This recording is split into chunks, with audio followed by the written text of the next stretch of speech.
You're about to watch our midweek leadership talk with Cowboy Junction Church.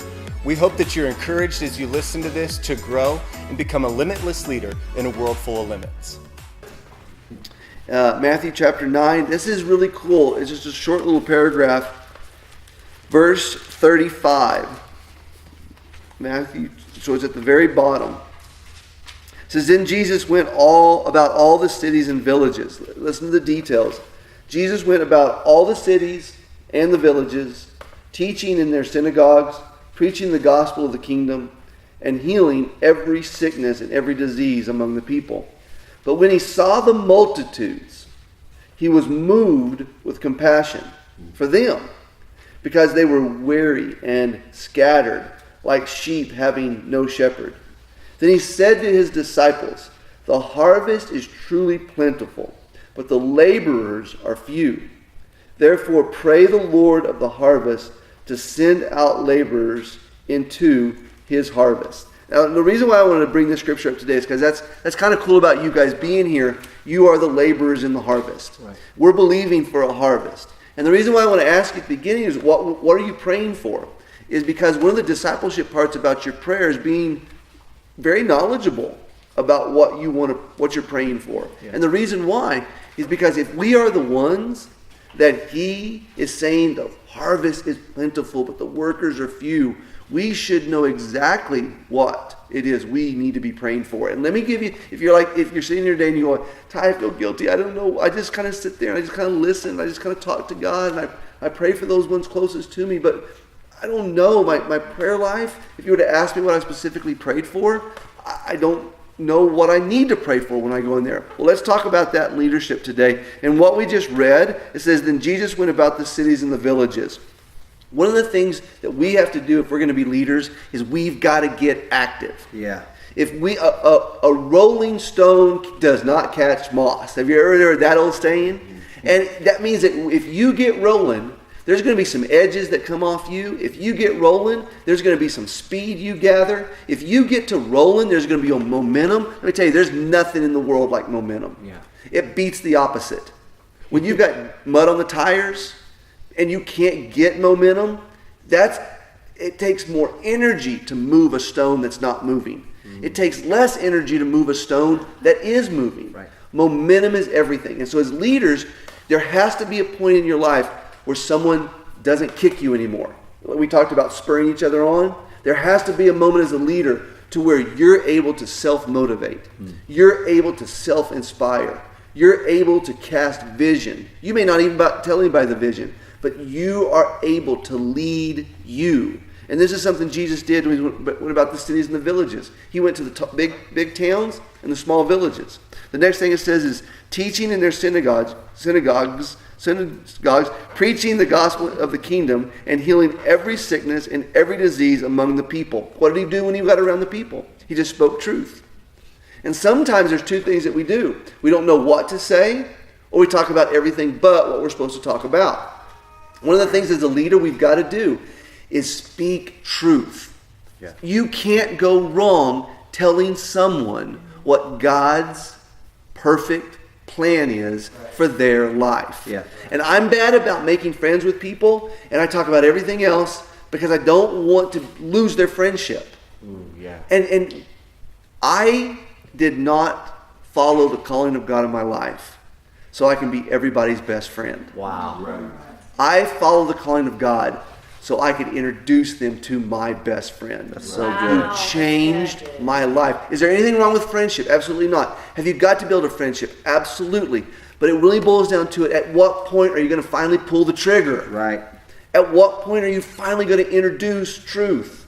And if they walk away because you gave them one of the most valuable things in the world, something the world hardly has any more of, truth. If they walk away because of that, it wasn't your fault. Right. It wasn't your fault. Jesus gave them truth. The next thing, it says, but when he saw the multitudes, as a leader, one of the things you're going to have is love for people. Yeah. Yeah. Compassion for them. Yeah.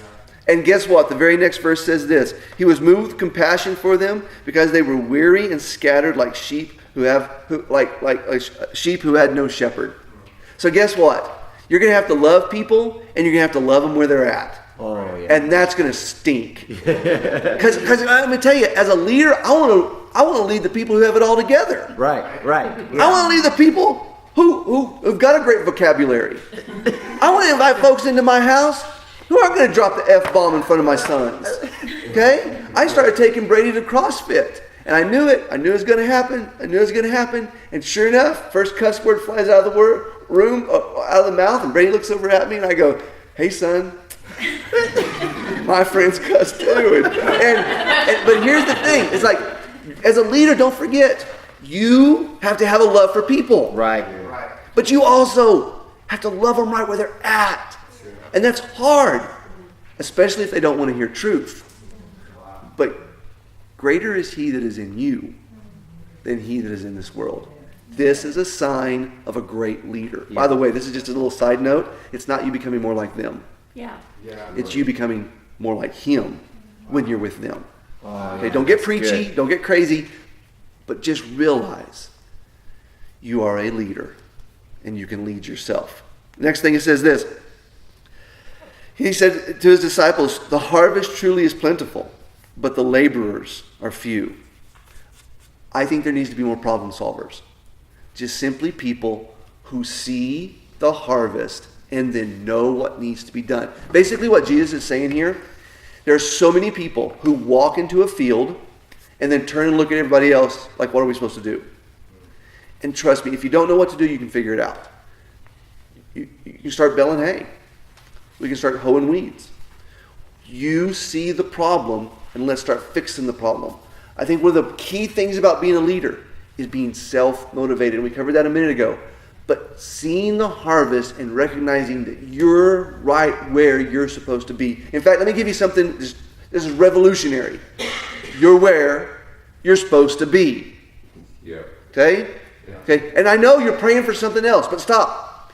If it was time for that, Right. you would already be there. That's right. But you're right now standing, living, going to work at the harvest all around you.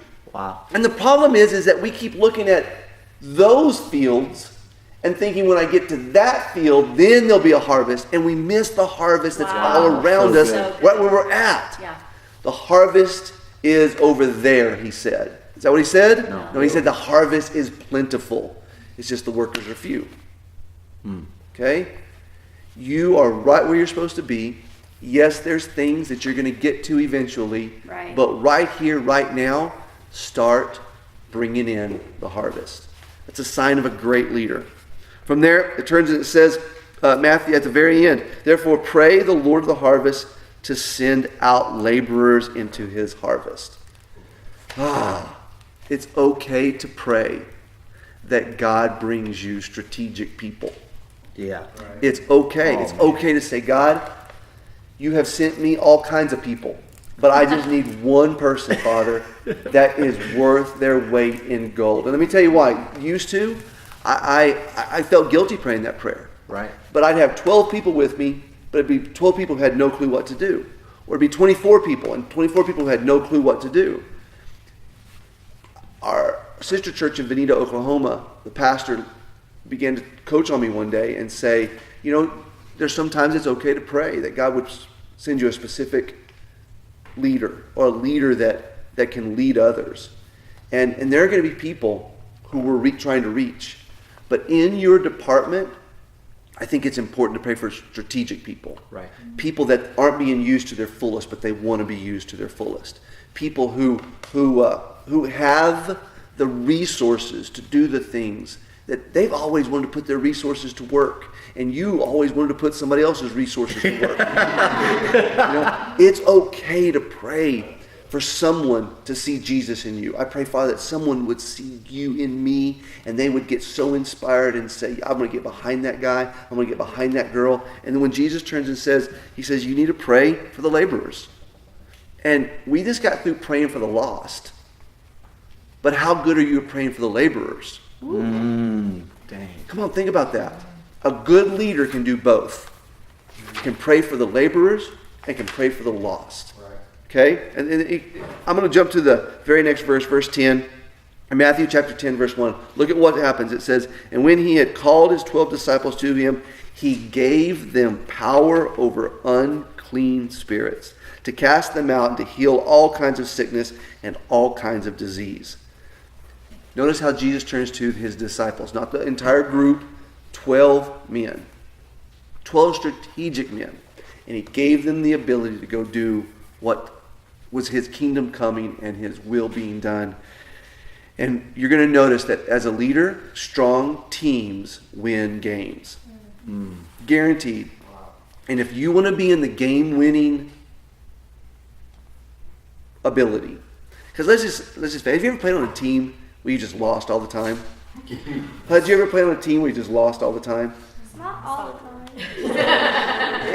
I like to win. Not every game. And I want to give my life. I want to give my life to win.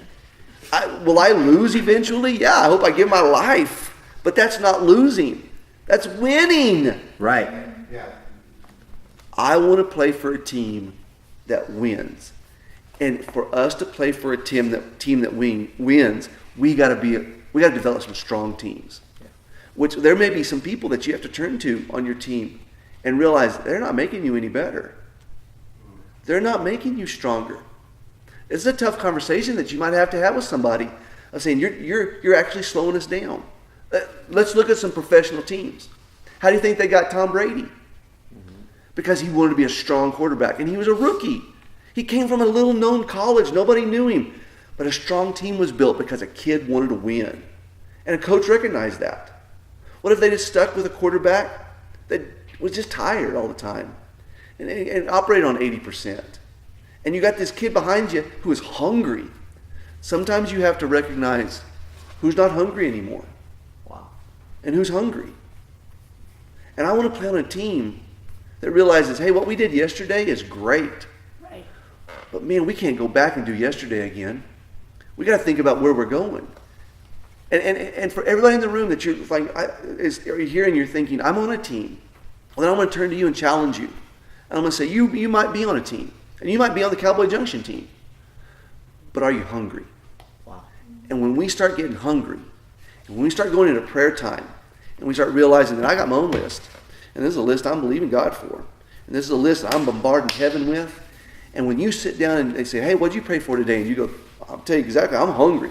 I've been praying for people to come along and help me. And I've been praying for the people that we're going to go reach.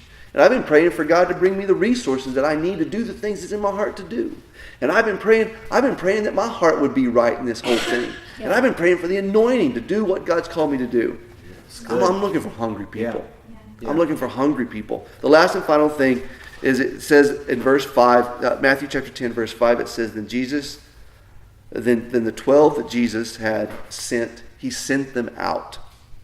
The last thing is we need to take action in the vision that God's given us. There's a moment that you are told it's time for you to go. And when I say go, I mean go do what God's called you to do. And action brings a reaction, guaranteed. But an inanimate object moves nothing. It sits there. Action always brings a reaction. And great leaders are leaders of action. So good. So